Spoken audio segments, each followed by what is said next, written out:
let's have a look at this question 3 from 2020 paper 2. This is a question about triangle and circle in the triangle. Triangle in circle. Okay, flagpole GH, so GH, shown in the diagram is a vertical and the ground is inclined. So we can see the ground is inclined at an angle of 5. And we have angle of 5 to the horizontal between E and G. So this information is here for us. The angles of elevation from E and F to the top of the pole are 35 and 52 respectively. The distance from E to F, so E to F along the incline is 6. That's distance here. Find how far F is from the base of the pole G. So find the length of these along the incline. Okay. So how do we do that? Now let's just take our triangle and let's see how we're going to solve it. Now, all your question with the triangle, how do we solve? Page 16 in your table. That's how we solve it. And that page 16 divides between bottom part right angle triangle. Here we have two options, Pythagoras and trigonometric ratio. And the top part is not a right angle triangle. And here we have sine rule and cosine rule. I know that there is an area there as well, but that doesn't come in really into solving equation with triangle.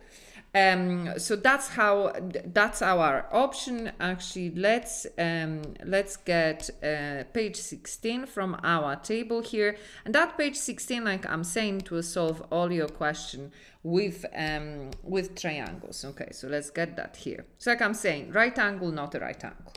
So we are looking at this triangle here.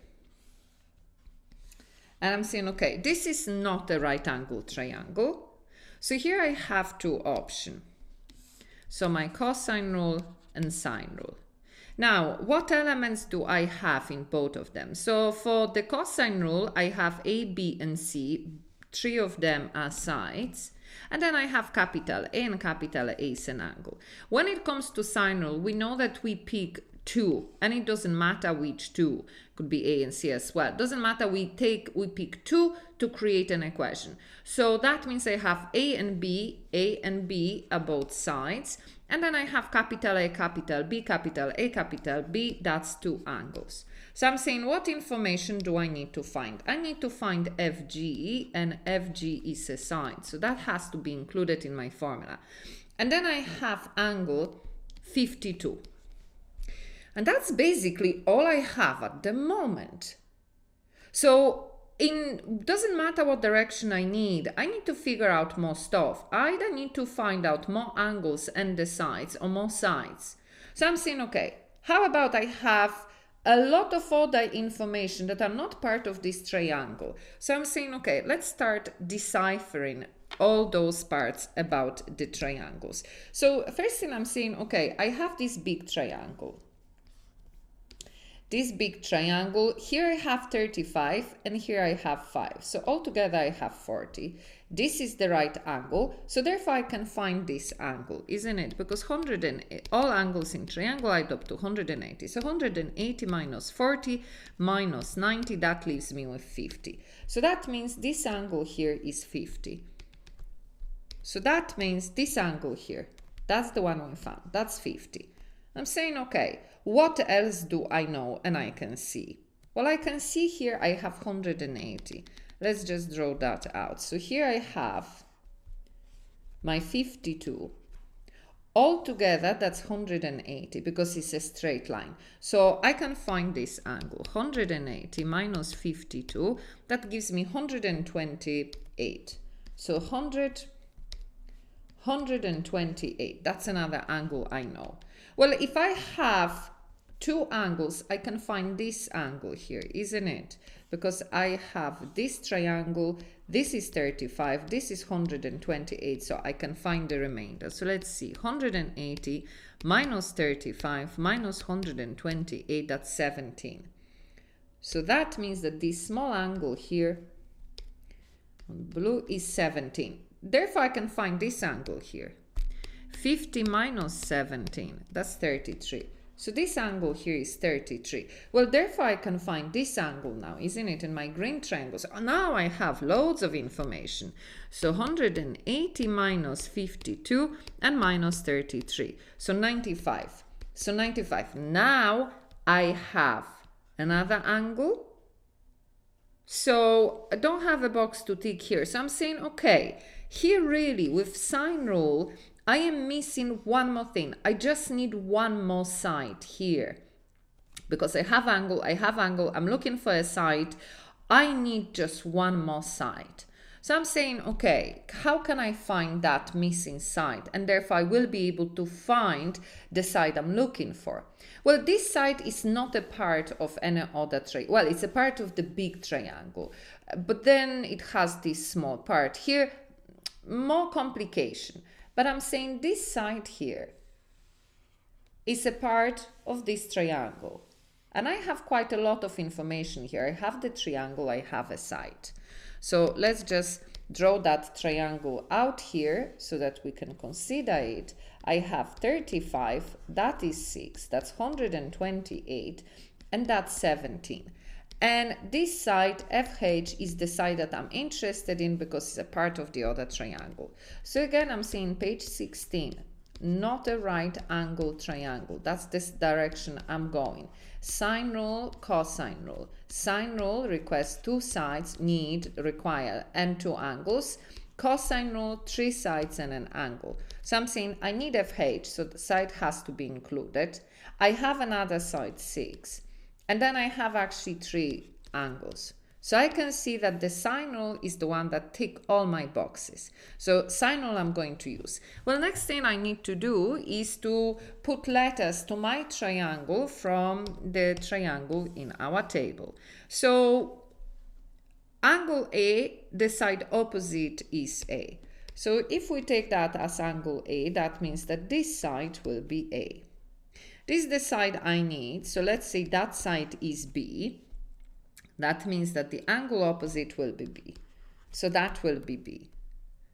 So I'm taking my formula A over sin A, and that equals B over sin B. Okay. So my small a is what? 6. Sin of what angle? A is 17. And that equals B, which is FH that I'm looking for, over sin B, and angle B is 35. Okay, I need what? FH, so that sin of 35 has to go. So to eliminate division or denominator, we multiply, and obviously we need to multiply both sides of the equation.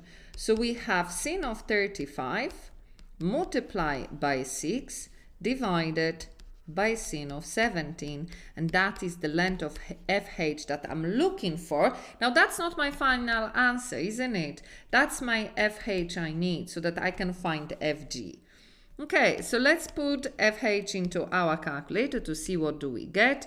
So sin of 35 multiplied by 6 and divided by sin of 17. So 11. Now you ask me how many decimal places.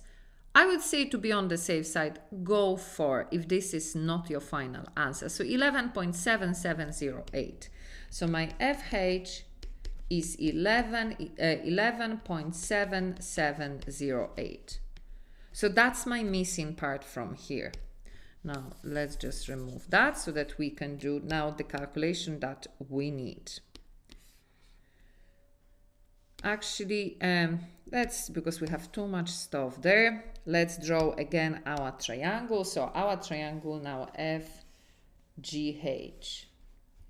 FGH. So that is 33, that is 52, that is 95. FG we are looking for, and this side we just find out 7708. So again, I'm saying we know it's a sine rule. We've already done that analysis here. That is the sine rule we're going to go with. So let's put letters to our triangle. Again, FG is the one I'm looking for. So let's say let that be A. That means that the angle opposite will be A. This is the side I need, so angle opposite, that's what I'm going to use. So if that is B, that means that is B. So again, our formula A over sin A equals B over sin B. So A is what? FG, the one I'm looking for, over sin of A. Sin A is what? 33. And that equal B, which is 11.7708 over sin, and B is 95. So again, I want FG on its own. I need to eliminate the denominator. So I need to eliminate the denominator, so I multiply by 8. And obviously multiply both sides of the equation. So that means my FG equals 11.7708 multiplied by sin of 33 and divided by sin of 95. So 11.7708 multiplied by sin of 33 and divided by sin of 95. So 6.4353, and our answer, we have to give it correct to 2 decimal place. So for 35 will go, that means plus 1 here. So FG is 6.44 meters. Okay, let's have a look at next part of this question. So part B. In the diagram, the large circle S has center O and the small circle C has center D. And we can see O and D, small circle and the big circle. OA, so OA and OB are tangents to C as shown. Tangents meaning a line, a straight line that is touching a circle at one point. The radius of C is R. So that's my R, okay. An angle BOA. So BOA, this angle here is 60 degrees. The ratio of the area of S to the area of C is K to 1. Find the value of K. Okay, so let's take all this information and let's consider it. How are we going to find the value of K? So that is area of S. So area of S to area of C is as K to 1. So that means that if I know the area of the circles, I will be able to find the ratio, isn't it? So I'm saying, okay, that's fine. How do I calculate area of a circle? So let's consider that. So area of the circle, how do I calculate that? Area of any circle is pi r squared. In our table, I think page 9. Okay, so I'm saying that means that I'm having pi. Let's say S is the big one, so I'm going to do capital R to the power of 2 to pi, and then small r to the power of 2, it's K to 1. Well, both of these sides can be divided by pi. So therefore, I'm really concerned with the big radius to the power of 2 to the small radius to the power of 2. So I'm saying, okay, that's all fine. So I need to find some sort of a values of the two radiuses, or at least have one of them expressed in the terms of the other so that I have one letter. So again, what is that I know? That this angle is 60. Okay, what else do I know? Well, that's the radius, that's this one here, that's my big R, that one here is my big R, but as well this one here is going to be the big R. The small radius will be here, it will be here, however, it will be as well here. So this, what does that mean? Why are we considering that? Because I'm saying, well, there is a line is dividing this angle. Does it divide in two equal? Yes. How do I know it? Because the distance to both are exactly the same. The distance is exactly radius. So I am having exactly the same distance. That means this angle is divided into two equal angles, so each angle of 30. Now, I have a lot of drawing there, but I can see that there is this small triangle here. And that's the triangle we want to consider. So I have this small triangle here. I know that this angle is 30. I know that that is radius. And then I have this part that is OD. However, OD is part of the full what? Big radius. So I'm saying to myself, the big radius will equal OD plus what? That part is a radius. So if I find OD, if I have some sort of an expression for OD, I put it in here, then I am able to express the big radius in terms of the small one, and therefore I am able to solve it. So I'm saying, how can I work that here? Well, triangle. How do we solve triangle? Page 16 in our table. We have a choice, right angle triangle or not a right angle triangle. So here I have what? Right angle triangle. Here we have two choices, Pythagoras and trigonometric ratio. Pythagoras involving three sides, trigonometric ratios, two sides and an angle. What do I have? Well, I have a side R, I have a side OD, and then I have an angle. So I know it's trigonometric ratio. Which one of them? Well, we put letters to our triangle from the table, starting with a reference angle. That's the angle that we have, so that's capital A. Side opposite will be small a. This is the right angle. Side opposite is going to be C. So A, and C, they are all elements of what? Of sin. So sin of angle A, which is 30, that equals A, which is R, over C, which is OD. I'm saying, okay, that's fine. Here I can have a value. Let's find out what is sin of 30. A half. So a half equal R over OD. Well, if I cross multiply it, so 1 multiplied by OD, that's OD, and then 2 multiplied by R. So that means that OD is equal to 2R. So going here now, so that means that the big radius will equal 2R plus R. So that means that the big radius equals 3R. So again, that means, I'm saying a lot of that means, but that's how they connect. So that means here, 3R to the power of 2 is the same as R to the power of 2. So 3 to the power of 2, that's 9, and then R to the power of 2, that's R to the power of 2 to R to the power of 2. And then I'm saying, well, I'm going to divide both sides by R to the power of 2. So that means here I have 9 to what? 1, because R to the power of 2 divided by R to the power of 2 will be 1. So that means my ratio is 9 to 1, so that means value of K is 9.